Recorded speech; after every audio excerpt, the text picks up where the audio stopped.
Lamin yung barko naman kayo. Yan paro. Disipa yan paro. Wow, pabisay mag running water rin tao. Galing, lago yung proseso yung gewad again. Ayan o. Par, lamin kayo disipa no? Kanya mga pwesto. Ne, taas running water kita.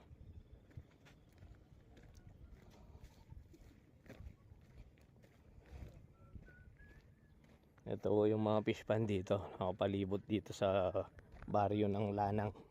Sakop po ng Candaba pa to. Ayun. Ito yung hirap sa sinag ng araw na ganyan. Hindi yung maganda para sa mga isda yan. Tapos mahirap pa kung walang hangin na umiihip. Sabi nga.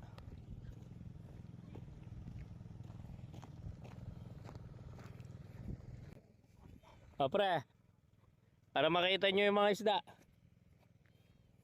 Buti na lang may silungan dito. Pagkakita ng isda, masilip muna natin.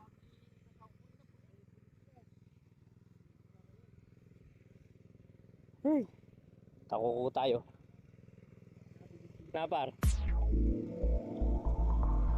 Hey.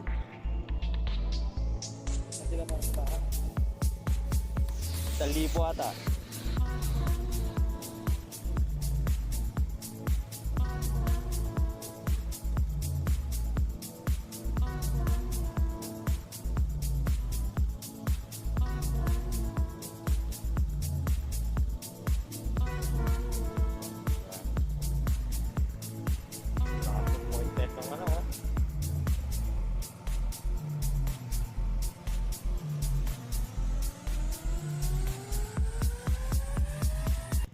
Ayan mga fish pan.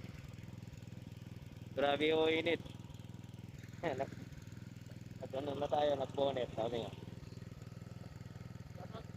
Oo, mainit. Ikaw, makaboxer ka pa ya.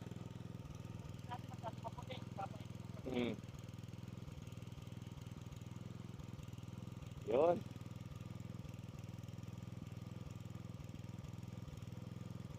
Tignan natin. Yan. Hanggang dibdib naman yung tubig eh. Kaya may posibilidad na may karamihan din ito. Marami. Oo. Yan ang mga siklod na hoy.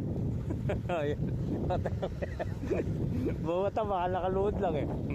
Ayun, hanggang dibdib oh. O sample po, sample. Bagay, mga arganay ning kaluguran tangay ni. Sige.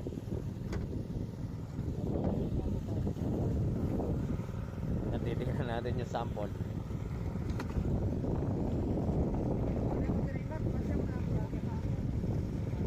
Sige. Sama niyo generator ito. Wow, tanggal dala yan. Ayan. Oh.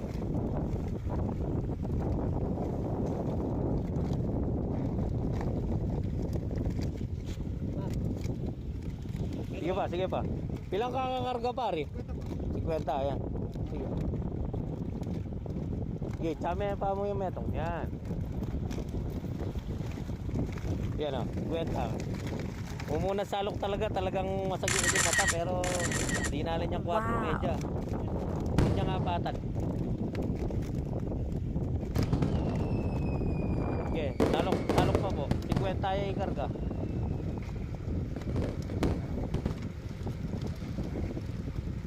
Yan. Nano kong oras magkarga pare? Na. Mga 4:30. Ayun, isda namin. No? 50 kilos po. Oh, ini. Pulo na kanin.